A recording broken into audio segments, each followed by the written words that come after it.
नमस्कार दोस्तों, आप लोगों का एक बार फिर से स्वागत है हमारे YouTube चैनल MSH क्लासेस पर।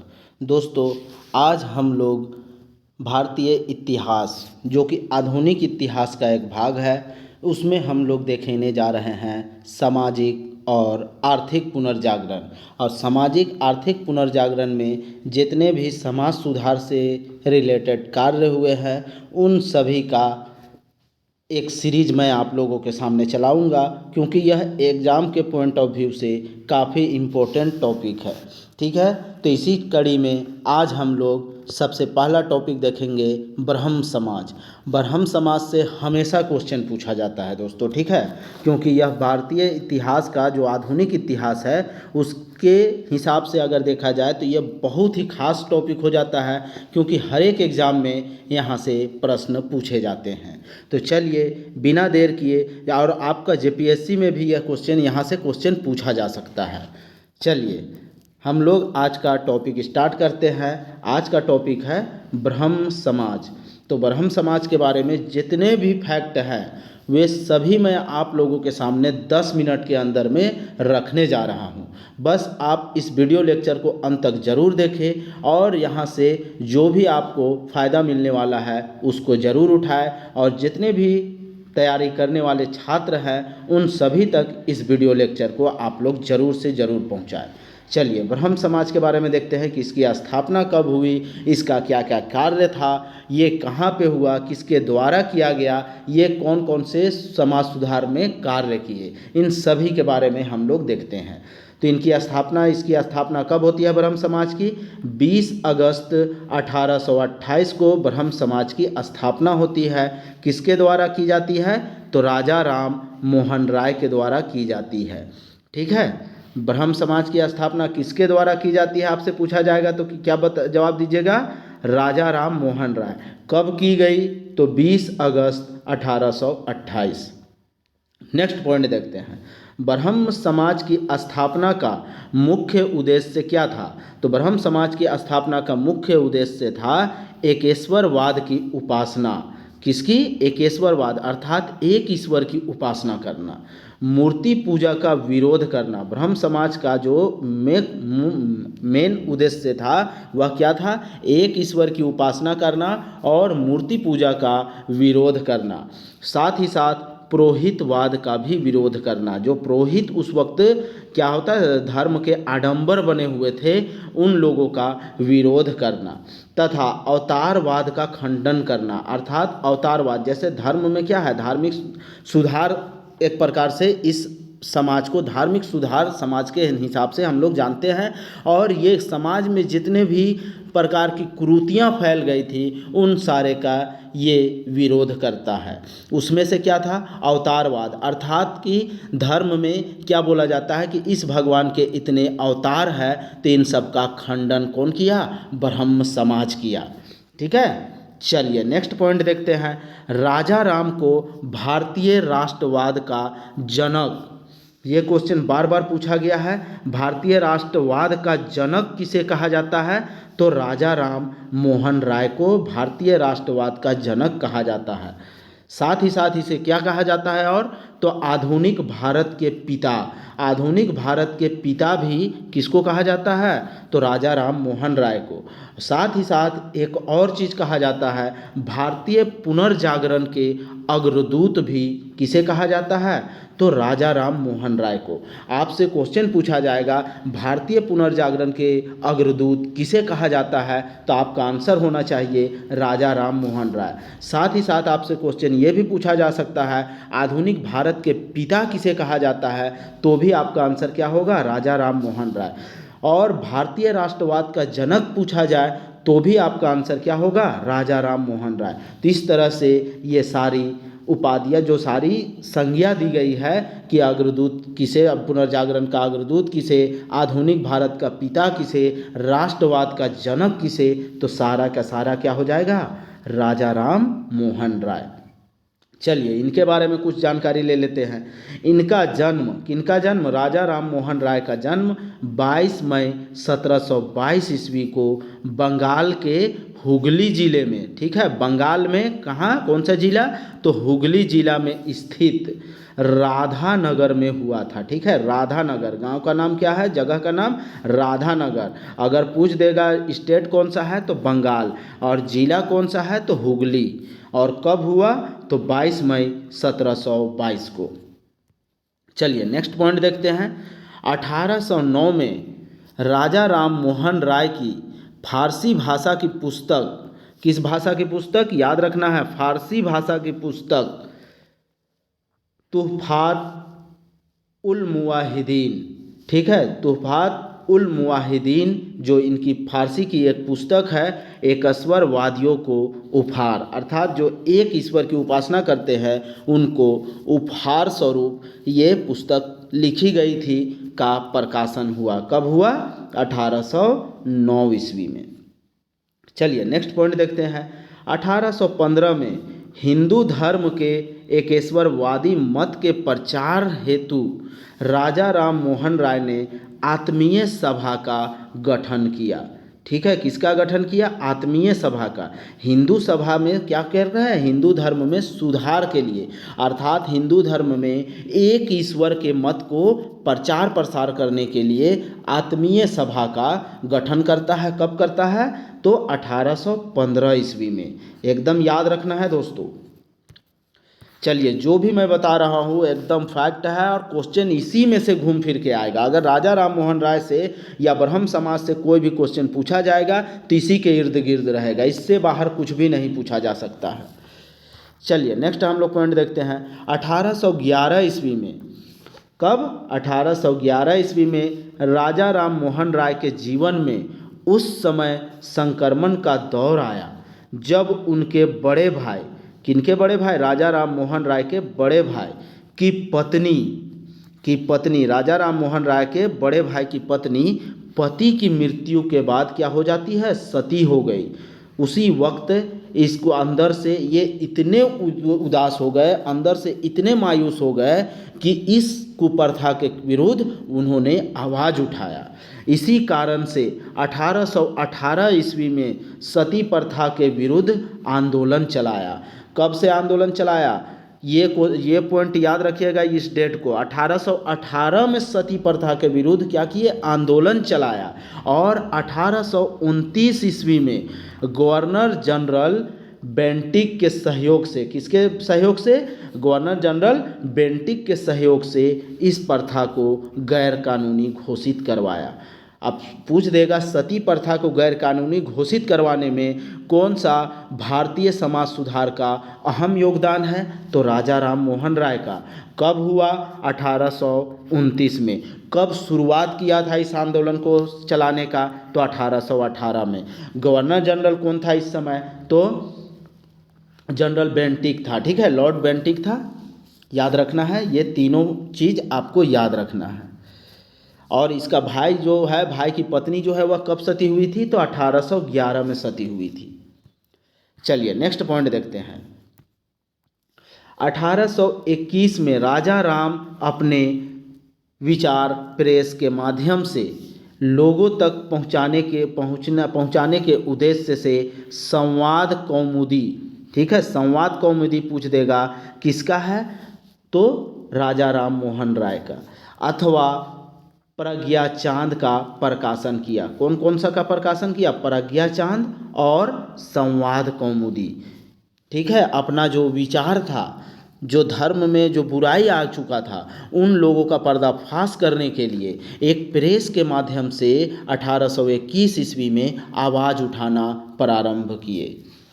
नेक्स्ट हम लोग देखते हैं, संवाद कौमुदी शायद भारतीयों द्वारा संपादित, प्रकाशित तथा संचालित प्रथम समाचार पत्र था।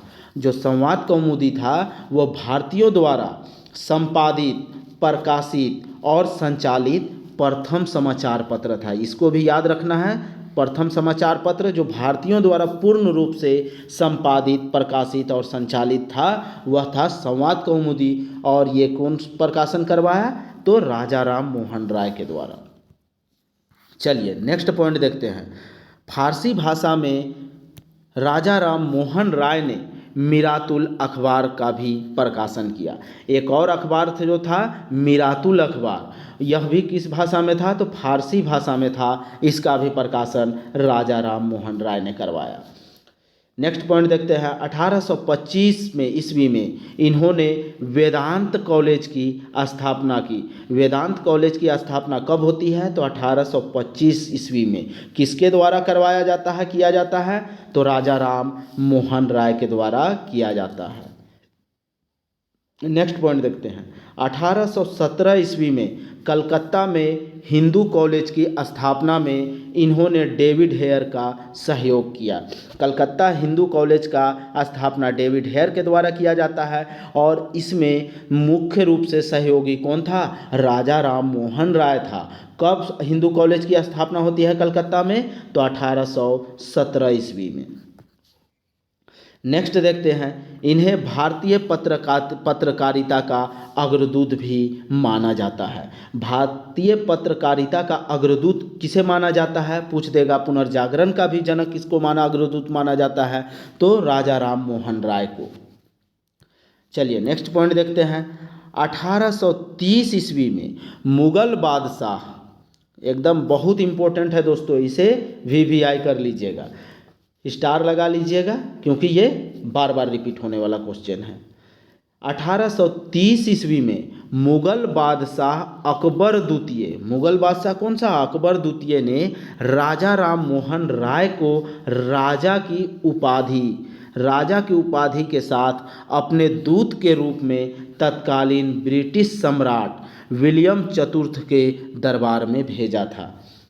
ठीक है, किसके दरबार में भेजा था तो ब्रिटिश सम्राट विलियम चतुर्थ के दरबार में भेजा था। कौन भेजा था तो अकबर द्वितीय भेजा था। कब भेजा था तो 1830 ईस्वी में भेजा था और इसे राजा की उपाधि कौन दिया तो अकबर द्वितीय के द्वारा मिला। ठीक है, जहां इनकी मृत्यु 27 सितंबर 1833 में ब्रिस्टल में होती है। कहाँ होती है मृत्यु तो ब्रिटेन का एक जगह है ब्रिस्टल, वहाँ पे इनकी मृत्यु होती है राजा राम मोहन राय की। कब होती है तो 27 सितंबर 1833 ईस्वी को। चलिए नेक्स्ट पॉइंट देखते हैं राजा राम मोहन राय की मृत्यु के बाद ब्रह्म समाज की, बहुत इंपॉर्टेंट है दोस्तों यह भी पॉइंट, ठीक है, स्टार लगा लीजिएगा। राजा राम मोहन राय की मृत्यु के बाद ब्रह्म समाज की गतिविधियों का संचालन कुछ समय तक महर्षि द्वारिकानाथ टैगोर, ठीक है, रविंद्रनाथ टैगोर के भाई जो है महर्षि द्वारिकानाथ टैगोर के हाथों में रहा, जिसके पश्चात उनके पुत्र देवेंद्रनाथ टैगोर के ने नेतृत्व किया। सबसे पहले राजा राम मोहन राय के बाद अगर ब्रह्म समाज का कोई नेतृत्व करता है तो कौन करता है महर्षि द्वारिकानाथ टैगोर करता है। उसके बाद उसका पुत्र जो है देवेंद्रनाथ टैगोर के द्वारा ब्रह्म समाज को नेतृत्व प्रदान किया जाता है। चलिए नेक्स्ट देखते हैं देवेंद्रनाथ टैगोर ने 1857 में केशव चंद्र सेन, केशव चंद्र सेन को ब्रह्म समाज की सदस्यता प्रदान करते हुए समाज का आचार्य नियुक्त किया। देवेंद्रनाथ टैगोर ने ब्रह्म समाज का सदस्यता किसे नियुक्त किया, तो केशव चंद्र सेन को किया। कब किया तो 1857 में किया। साथ ही साथ इस समाज का आचार्य भी इसे केशव चंद्र सेन को नियुक्त करता है। कौन करता है देवेंद्रनाथ टैगोर करता है। चलिए नेक्स्ट पॉइंट देखते हैं 1865 में ब्रह्म समाज में पहला विभाजन हुआ। देखिए 1865 में ब्रह्म समाज में विभाजन होता है। ये वाला आपको जनरली बहुत सारे बुकों में नहीं मिलेगा, खास करके लूसेंट में भी नहीं मिलेगा, ठीक है दोस्तों। और यहाँ से जेपीएससी में प्रश्न पूछा जा सकता है क्योंकि पीसीएस का यह पेटेंट क्वेश्चन में से एक है। तो 1865 में ब्रह्म समाज में पहला विभाजन होता है। विभाजित समाज के देवेंद्रनाथ वाले समूह ने, देखिए दो ग्रुप में हो जाता है, तो एक देवेंद्रनाथ टैगोर जो होते हैं वे वाले समूह ने अपने को आदि ब्रह्म समाज कहा। आदि ब्रह्म समाज मतलब कि जो शुरू से हो आ रहा है उसे आदि ब्रह्म समाज कहता है, जिसका नारा था ब्रह्मवाद ही हिंदूवाद है। और ब्रह्मवाद ही क्या कहा होता है, हिंदूवाद है, ऐसा नारा दिया। कौन सा, तो देवेंद्रनाथ टैगोर वाले ब्रह्म समाज, जिसे आदि ब्रह्म समाज के नाम से जाना जाता है। 1865 में इसका विभाजन होता है और इसने क्या नारा दिया, ब्रह्म समाज ही हिंदूवाद का प्रतीक है। जबकि आचार्य केशव चंद्र सेन, ठीक है, आचार्य, जिसे आचार्य नियुक्त किया था देवेंद्रनाथ टैगोर ने, तो आचार्य केशव चंद्र सेन के नेतृत्व वाले गुट ने अपने को भारतवर्षीय ब्रह्म समाज का नाम दिए। ठीक है, क्या, भारतवर्षीय ब्रह्म समाज का नाम दिया। ठीक है, वो क्या दिया, आदि ब्रह्म समाज। और केशव चंद्र सेन ने जो ब्रह्म समाज को गुट बनाया एक, उसे भारतीय वर्षीय ब्रह्म समाज का नाम देता है। चलिए नेक्स्ट पॉइंट देखते हैं। आचार्य केशव चंद्र सेन ने ब्रह्म विवाह अधिनियम 1872 का उल्लंघन करते हुए अपनी अल्पायु पुत्री का विवाह कूच बिहार के राजा से कर दिया, जो 1878 में ब्रह्म समाज के द्वितीय विभाजन का कारण बना। अब ब्रह्म समाज में दूसरा विभाजन भी होता है, और क्यों होता है, क्योंकि जो इसके ब्रह्म समाज के जो आचार्य नियुक्त किए गए थे, अर्थात दूसरा जो गुट, जो पहला विभाजन में दूसरा गुट जो बना था आचार्य केशव चंद्र सेन वाला गुट ने, तो उसने अपनी पुत्री का, वो अल्पायु पुत्री का, मतलब कि जिसका आयु बहुत कम था, उसका विवाह क्या कर देता है, कूच बिहार के राजा के साथ कर देता है। और इसी कारण से 1878 ईस्वी में ब्रह्म समाज में दूसरी बार क्या होता है, फूट पड़ता है और विभाजन हो जाता है। चलिए नेक्स्ट पॉइंट देखते हैं। 1878 ईस्वी में ब्रह्म समाज से अलग हुए गुट ने साधारण ब्रह्म समाज की स्थापना की। अब देखिए यहाँ पे 3 बार हो गया, 2 बार हो गया विभाजन, अर्थात 3 गुट बना। क्योंकि पहली बार जब ब्रह्म समाज का विभाजन होता है, ठीक है, ब्रह्म समाज का विभाजन होता है तो उससे 2 गुट बनता है, एक आदि ब्रह्म समाज और एक भारतीय वर्षीय ब्रह्म समाज। ठीक है, भारतीय वर्षीय ब्रह्म समाज। और जब ये भारतीय वर्षीय ब्रह्म समाज एक बार टूटता है तो यहाँ से एक तो भारतीय वर्षीय ब्रह्म समाज रह ही जाता है, और एक गुट क्या बनता है, साधारण ब्रह्म समाज बनता है। ठीक है, साधारण ब्रह्म समाज बनता है की स्थापना की, जिसका उद्देश्य जाति प्रथा, मूर्ति पूजा का विरोध, नारी मुक्ति का समर्थन आदि था। अब जो साधारण ब्रह्म समाज जो बना, ये भारतीय वर्षीय ब्रह्म समाज से टूट के, तो उसका एक क्या उद्देश्य था कि जाति प्रथा का विरोध करना था, साथ ही साथ मूर्ति पूजा का विरोध करना था। जो ओरिजिनल ब्रह्म समाज में जो था, वे सब फिर से साधारण ब्रह्म समाज में फिर से स्थापित होने लगा। साथ ही साथ नारी मुक्ति का समर्थन भी साधारण ब्रह्म समाज में किया गया। इनके समर्थक क्या कौन कौन थे, तो शिवनाथ शास्त्री थे, विपिन चंद्र पाल थे, द्वारिका नाथ गांगुली थे और आनंद मोहन बोस इत्यादि। ये सब किससे थे, साधारण ब्रह्म समाज के समर्थक थे। तो इस तरह से दोस्तों हम लोग का ब्रह्म समाज समाप्त होता है। कल हम लोग दूसरे समाज सुधारक आंदोलन में कुछ करेंगे। तो यह टॉपिक अगर आप लोगों को अच्छा लगा तो इसे ज़्यादा से ज़्यादा लाइक कीजिएगा और अपने फ्रेंड सर्कल में क्या कीजिएगा, शेयर भी कीजिएगा। चलिए हम लोग फिर कल मिलते हैं नेक्स्ट वीडियो के साथ। तब तक के लिए जोहार, जय झारखंड।